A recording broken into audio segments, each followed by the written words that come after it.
Hey y'all, come on in. I got a little treat for you tonight. Two things going on. I'm making wine and I stumbled upon a nice drink called Butter Crunch Tea. So guess what I'm using? Food Line Butter Crunch ice cream. Y'all know it. Food Line started making ice cream and I'm an ice cream lover. So you remember I told you I'm probably going to try to taste test everything. There it goes. Butter Crunch. Food Line Butter Crunch ice cream is pretty good. I also tasted the vanilla. It was really good as well. And of course, I use Food Line tea. See the little tea bag in the teapot there? That's a tea bag in there. And this is a pot of tea. So, since at nighttime, sometimes I like a little something for dessert. So what I discovered that was really good to me, my granddaughter didn't like it, but I think it's great. What I did tonight, I took about 8 ounces of tea. I went ahead, made me a big old pitcher of tea. Made it with brown sugar. Okay, I took 8 ounces of that tea, put it in my bullet. I put 3 scoops of ice cream and 1 cup of ice in the bullet. And I didn't decide I wasn't going to drink it right then, so I drank half of it. So just to show you and to share with you what we can do with tea and ice cream. Now, who would have thought tea and ice cream? So, if you want a little dessert sometime, if you like tea, if you like ice cream, I'm going to tell you, it's good to me. All I did was put it in my bullet.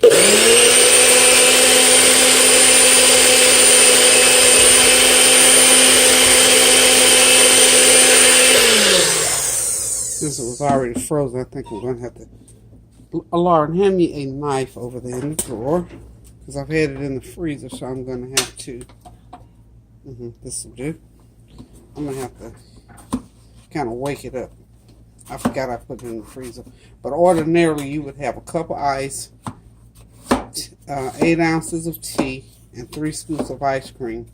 You can throw vanilla in there if you want vanilla. I just left mine like it was. And because I wanted to make sure it was sweet enough, once I put the ice in there, I threw me 1 packet of stevia, which is perfectly healthy, just to spruce it up a little bit. And when I tasted, I really didn't have to, but it didn't hurt anything. So anyway, it's going to be nice and slushy and refreshing. So here it goes now. Okay.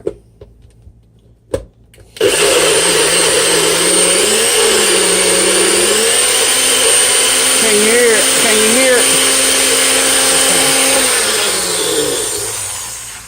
So I'm calling this a Butter Crunch tea. It's nice and frothy like a slushy. Let me have that knife again. Did I put it over here already? Let's see what we got going here. Look at that. Look at that, y'all. It's good. It tastes so good. I'm making a mess, but that's okay. That's what dishcloths are for. Okay. So I've got me a nice Butter Crunch tea, y'all. And it's all with using Food Line products. I told you, I'm just a Food Line girl. Look at that. Doesn't that look good? Yum. So, we can eat it with a spoon or we can do it with a straw. I'm going to eat mine with a spoon. Look at that. It's just nice and creamy. And it tastes, well, you can't tell that it's iced tea. This is so good. It's so refreshing. Yum, yum.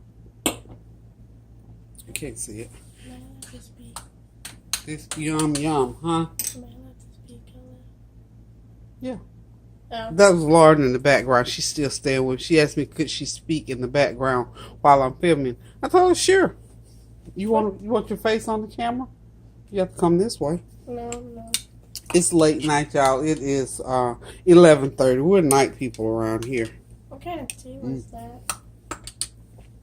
She's asking what kind of tea it is. It's Food Line tea. Food Line makes tea, and it is very, very good. That's my tea of choice. So this is going to be my midnight snack for tonight. It's called Butter Crunch Tea. Or butter crunch smoothie with tea in it. It is wonderful. So for those of you all who have a sweet tooth, remember, 10 ounces of your tea, a cup of ice, and 3 scoops of ice cream. Just plop it in the blender and it'll come out nice. And now with just the ice, it's going to come out, it'll have more of the little ice crystals, but it's slushy because after I made it the first time, it melted down a little bit and I put it in the freezer. So either way you want to do it. But I just wanted to share with y'all my bedtime snack. Now let's get over here to more serious business. We back to making wine. So remember the blueberry wine. I had it brewing at the same time the peach wine. So it's calmed down a lot, so I decided to go ahead and bottle it up. So now I got some of the best blueberry wine in eastern North Carolina. So I've got 2 bottles out of this. Well, actually I had 3 bottles out of this jug, and I shared it with someone. So now I got 2 bottles left. So these are ready for the wine cellar. And let me just let me say something about this wine, y'all. I had friends over sometimes last week, and one of my friends called me and told me that next day after she left, the wine hit her halfway home. So you might want to put a little disclaimer on this homemade wine. I mean, I didn't know it was going to get her like that. And I can tell you, some fruit ferments more than others. So you have to be very, very careful with people who don't really drink a lot. So it was kind of strong, y'all. So you might want to test it, or if you give it to your friends, tell them, be prepared to stay a few hours. You can set that ice cream in the freezer for me if you would. Okay, so what we're going to try now, because I had some extra apples in the refrigerator, we're going to do it's going to either be apple wine or hard apple cider. Now, one of the things that I went and did some research on winemaking, and I looked at some of the other people that make wine, and they had all different kinds of recipes. They were putting pectin and yeast and a whole lot of other stuff in the wine, which is the way you make wine. But since I stumbled onto the fact that you can make wine out of just fruit, water, and sugar, because what I learned, the sugar is what gives it the alcohol content. Now the other ingredients like yeast and pectin and all that, it gives you say a full-bodied wine, or a wine that is stable and all these different kind of things. So I figured I don't have to do all that. I probably will try some at some point in time, but right now I'm going to stick to the way that I make the wine. So I got these apples, and the one thing that I'm going to do different, because one of the winemakers talked about putting apple cider, and of course apple juice into it. So I got some Food Line apple juice left over there, so I'm going to use that. But I've already sliced these apples, and I'm just going to go ahead and do like I always do. Just put all the fruit into the jar. Of course, you wash them. And they talk a lot about sanitizing when you look at these different ones on Google. When you Google, they talk a lot about sanitizing. I'm a Clorox girl, and my water is 140 degrees, so I don't have to worry about any contamination or anything not being sanitized. I've always sanitized, so that was one of the things they talked about over and over and over again. So all my stuff is sanitized. Everything I do is sanitized, because you do know water temperature, I think, is like average 120, maybe 130, but mine's 140. How about that? Because I always like good hot water when I'm cleaning my kitchen. Okay, so I got all the apples into my gallon jug, and I am simply going to pour in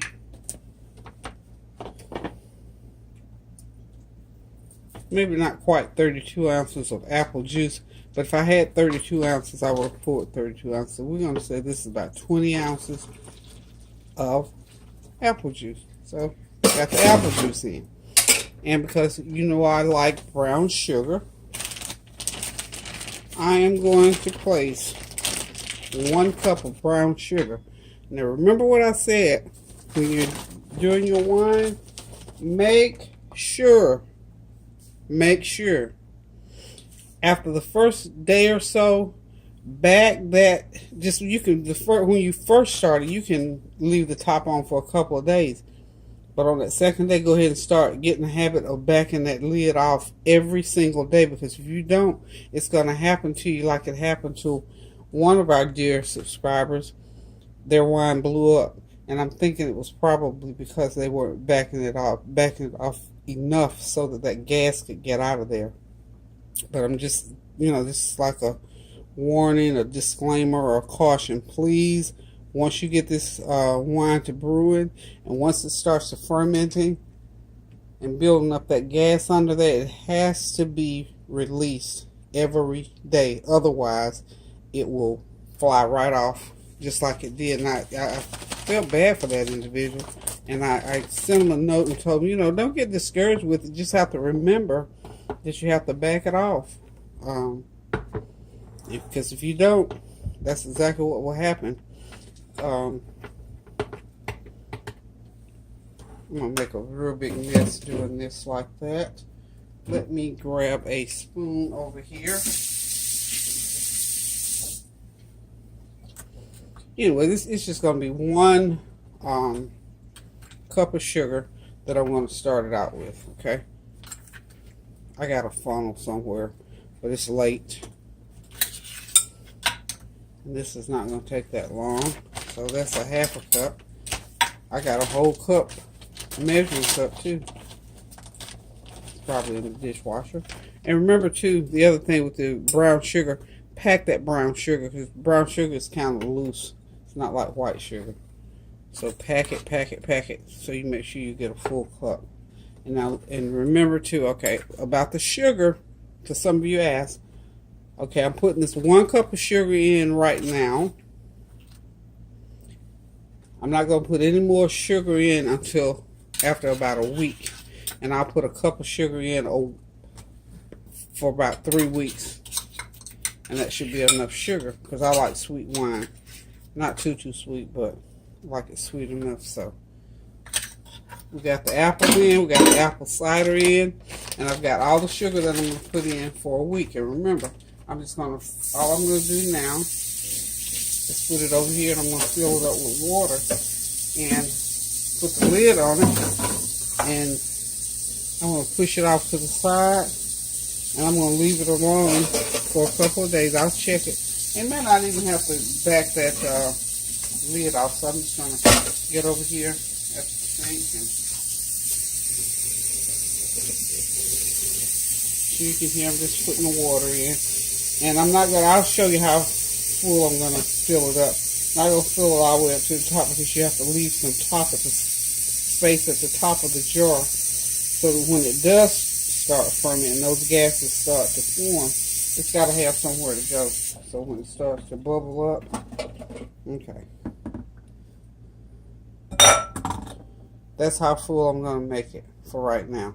If I see where it's not going to bubble a lot, I'll fill it up a little bit more. But for right now, I'm going to put that lid on. Well, that's not the right lid. I picked up the wrong lid. Okay. How about that? That tickles Lauren. She just thinks that's so funny. When I dropped the salt the other day, nobody knew it but me and Lauren and Tania. They thought that was just hilarious. But I just kept right on going. So I told them, you know what? When you're doing something, you make a mistake, just keep it moving. Just keep it moving. So again, this is going to be some, hopefully it's going to be hard apple cider. I love apple cider. I've never tried making hard apple cider, which means it's going to have a little kick to it. So what we're going to do here, like I say, is we're going to tighten that lid down. Not too tight that you can't get it off. We're going to tighten it down. And I'm going to take, now watch this, because you're probably wondering, what about the sugar at the bottom? I'm just going to do this. It's not going to hurt a thing. Just take it and turn it upside down a couple times. And then that sugar will get mixed in there. Okay. Turn it right side upward. And we're on the way to having either some hard apple cider or just some plain old apple wine. We'll call it apple wine. And one of the other wines that I want to try, probably later on in the week, some watermelon wine. Now, I looked at that recipe and there's a lot involved, so I'm going to try to figure it out and see, can I just make it simply just like I'm doing this with the watermelon rind, some water, and some sugar. So we're going to probably try that later on, but this is going to be real good. I've made the apple wine before, but I didn't use the apple juice in it, so we're going to see how long it's going to take to ferment, and when it gets fermented up, I'll come back and preview it, and I'll let you know. So keep on making that wine. Use that big old pretty china cabinet. Clear out some space to sit it down there once you get it brewed up, and fill it up for the holidays. So until I see you on the flavor train for Sunday dinner, I'm going to say toodaloo and have a blessed night. Thank you. Bye-bye.